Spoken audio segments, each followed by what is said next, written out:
दोस्तों, एक लड़का नवासी सालों से दुबई की एक कंपनी में काम किया करता है। उसकी नई नई शादी हुई तो वह अपनी पत्नी को भी दुबई ले गया। एक दिन उसने अपने घर में एक छोटी सी पार्टी रखी जिसमें मैनेजर और मैनेजर से रिक्वेस्ट करके कंपनी मालिक दुबई शेख साहब को भी बुलाया।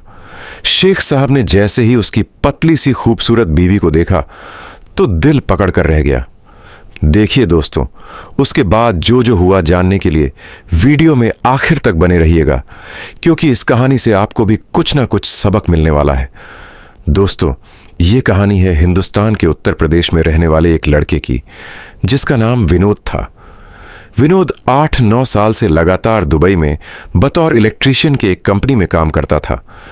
वो बहुत ही अच्छा इलेक्ट्रीशियन मैकेनिक था। पूरी कंपनी में विनोद ही इलेक्ट्रीशियन का मैन मैकेनिक था और कंपनी के लिए बहुत ही वफादार बंदा था। काम करते करते इसी बीच दुबई में रहते हुए उसको 9 साल हो गए थे। उसकी उम्र 28 साल हो गई थी। विनोद बहुत अच्छे खासे पैसे भी कमाता था। अब सोचने लगा कि अब ऐसी जिंदगी से क्या फायदा, अब तो शादी करनी चाहिए। तो जब वह घर आया तो उसके माँ बाप ने उसकी 20 साल की एक बहुत ही खूबसूरत लड़की, जिसका नाम शालू था, उससे उसकी शादी कर दी। अब दोस्तों, शादी के बाद विनोद और शालू बहुत ही प्यार मोहब्बत से रह रहे थे। लेकिन कहते हैं कि अच्छे दिन कब गुजर जाते हैं पता ही नहीं चलता। दोस्तों, 3 महीने यूं ही बीत गए और उसकी छुट्टी खत्म हो गई। उसके बाद वह अपनी पत्नी शालू को हिंदुस्तान छोड़कर दुबई चला गया। तो फिर दुबई जाने के बाद उसका और शालू का एक दूसरे के बिना दिल ही नहीं लगा। अब शालू जब भी उसको फोन करती तो बस यही कहती कि आप मुझे छोड़कर क्यों चले गए, आपके बिना मेरा दिल बिल्कुल भी नहीं लगता, छुट्टी लेकर वापस आ जाओ। लेकिन उधर से विनोद कहता कि अभी तो मुझे आए हुए 1 महीने भी नहीं हुआ है, अभी तो छुट्टी मुझे 2 साल बाद मिलेगी। लेकिन जो तुम्हारा हाल है वही हाल मेरा भी है, लेकिन मैं कर भी क्या सकता हूं। शालू ने फोन पर कहा, मैं कुछ नहीं जानती, कैसे भी करो तुम मेरे पास वापस आओ, मैं तुम्हारे बिना नहीं रह सकती।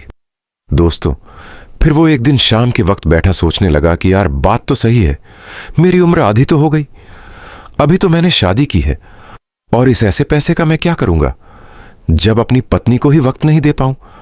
वैसे वह कंपनी का मेन आदमी था, इसलिए कंपनी के किसी भी आदमी से या मालिक से वह बेधड़क बात कर लिया करता था। यह बात सोचकर उसने अपने कंपनी मैनेजर से कहा, मैं अब घर जाना चाहता हूं, मेरा हिसाब कर दीजिए। तो दोस्तों, क्योंकि वो 9 साल से काम कर रहा था, उसके फंड वगैरह भी कट रहे थे, 1.5-2 लाख उसके बन रहे थे। उस हिसाब से उसने सोचा ये पैसे आसानी से मिल जाएंगे और मैं अपने घर जाऊंगा, वहीं पर कुछ काम करूंगा। लेकिन दोस्तों, यह रास्ता इतना आसान नहीं था। अब देखो, विनोद ने जब अपने मैनेजर से कहा कि मैं अब यह काम छोड़ना चाहता हूं, पहले तो मैनेजर ने विनोद को बहुत समझाया और उसके बाद मैनेजर ने कंपनी के मालिक से बात की और बताया कि शेख साहब, ये बंदा विनोद, अब उसकी शादी हो चुकी है और वह अपनी पत्नी के बिना नहीं रह पा रहा है, अब वो अपने घर जाना चाहता है। लेकिन कंपनी मालिक कहते हैं कि यह हमारे लिए बहुत जरूरी बंदा है, वो एक अच्छा इलेक्ट्रीशियन है जिसका कोई मुकाबला नहीं है। अगर ये चला गया तो हमारा काम बहुत गड़बड़ हो जाएगा। फिर मालिक ने कहा कि उसको किसी भी हाल में रोकना पड़ेगा। एक काम करो, उसकी पत्नी को यहां बुला लो ताकि वह दोनों साथ रहे और काम भी चलता रहे। लेकिन मैनेजर ने कहा कि यह आसान नहीं है, क्योंकि हमारे यहां के नियम बहुत सख्त हैं। जो आदमी बड़ा अधिकारी, डॉक्टर, इंजीनियर या मैनेजर हो, जिसकी तनख्वाह कम से कम 4 से 5 लाख महीना हो, तभी वह अपनी पत्नी को यहां ला सकता है। और विनोद तो बस एक इलेक्ट्रीशियन है जिसकी कमाई इतनी नहीं, इसलिए उसकी पत्नी को बुलाना संभव नहीं होगा, क्योंकि वह नहीं चाहते थे किसी एक बंदे की वजह से हुकूमत की तरफ से कोई दिक्कत उठानी पड़े। लेकिन दोस्तों, इसका भी एक रास्ता उन लोगों के पास था।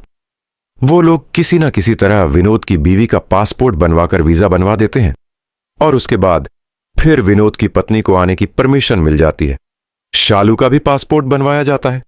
उसके बाद विनोद शालू को दुबई लाने के लिए इंडिया आ गया।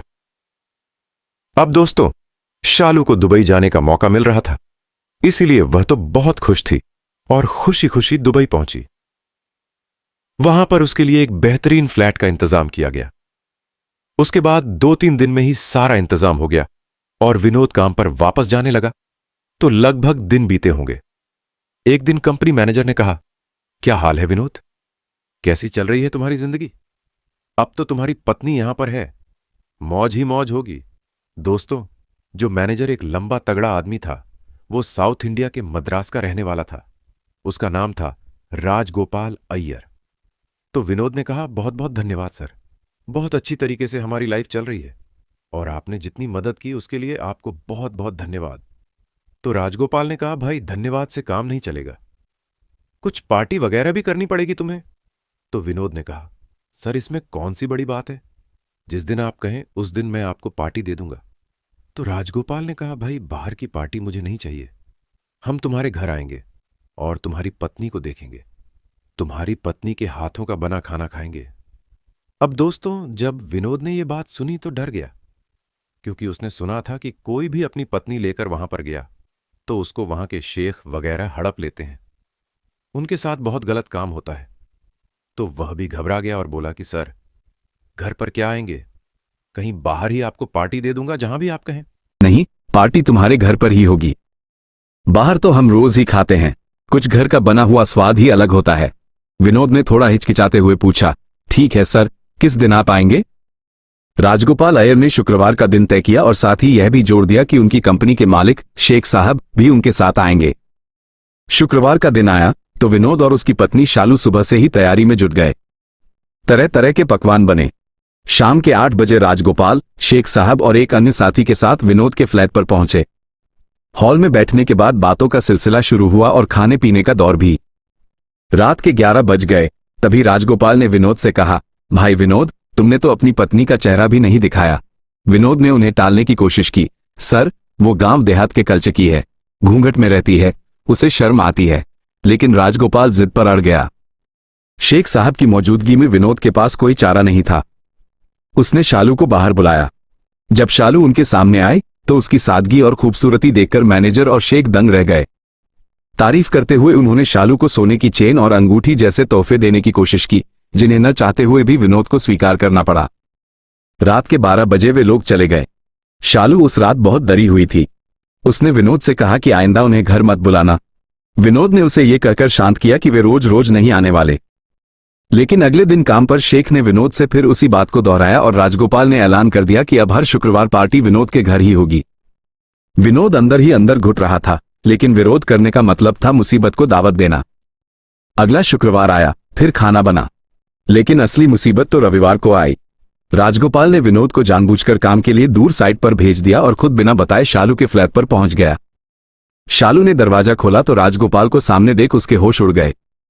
उसने आनाकानी की, लेकिन डर के मारे उसे अंदर आने देना पड़ा। राजगोपाल ने अंदर आते ही अपना असली रंग दिखाना शुरू कर दिया।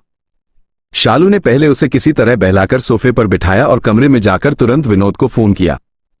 विनोद घबरा गया और बोला कि वो जल्दी आ रहा है। इधर राजगोपाल का सब्र का बांध टूट गया और वह कमरे में घुस गया।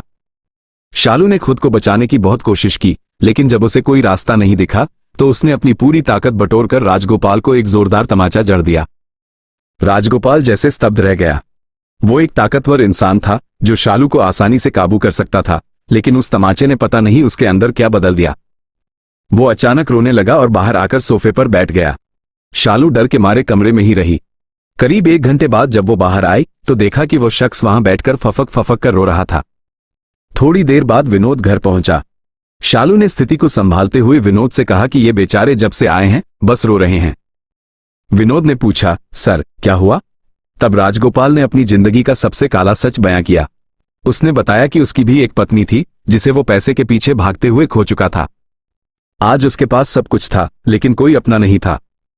उसे शालू में अपनी उसी पुरानी पत्नी की झलक दिखी थी। विनोद और शालू की आंखों में उसके लिए सहानुभूति आ गई। शालू ने उस पल को समझते हुए अपनी बहन डोली का जिक्र किया। राजगोपाल की आंखों में एक नई उम्मीद जागी। धीरे धीरे बातचीत बढ़ी और तय हुआ कि राजगोपाल और डोली की शादी कर दी जाए। राजगोपाल ने डोली को दुबई बुलाया और दोनों शादी के बंधन में बंध गए। 10 साल तक जिंदगी बहुत खूबसूरत रही। उनके बच्चे हुए। विनोद और शालू का परिवार भी फला फूला। लेकिन वक्त का पहिया घूमा और 60 साल की उम्र में राजगोपाल को दिल का दौरा पड़ा और वो दुनिया छोड़ गए। सब कुछ बिखर गया। डोली और बाकी परिवार वापस इंडिया लौट आए। आज डोली के पास दौलत की कोई कमी नहीं है, क्योंकि राजगोपाल ने सब कुछ उसके नाम कर दिया था, लेकिन वो जो कमी राजगोपाल ने पीछे छोड़ी है उसे कभी भरा नहीं जा सकता। विनोद, शालू और डोली आज भी उसे बहुत याद करते हैं। दोस्तों, ये थी आज की कहानी। अगर आपको ये कहानी पसंद आए हो तो वीडियो को लाइक करें, क्विज किंग चैनल को सब्सक्राइब करें और बेल आइकन दबाना न भूलें। शुक्रिया।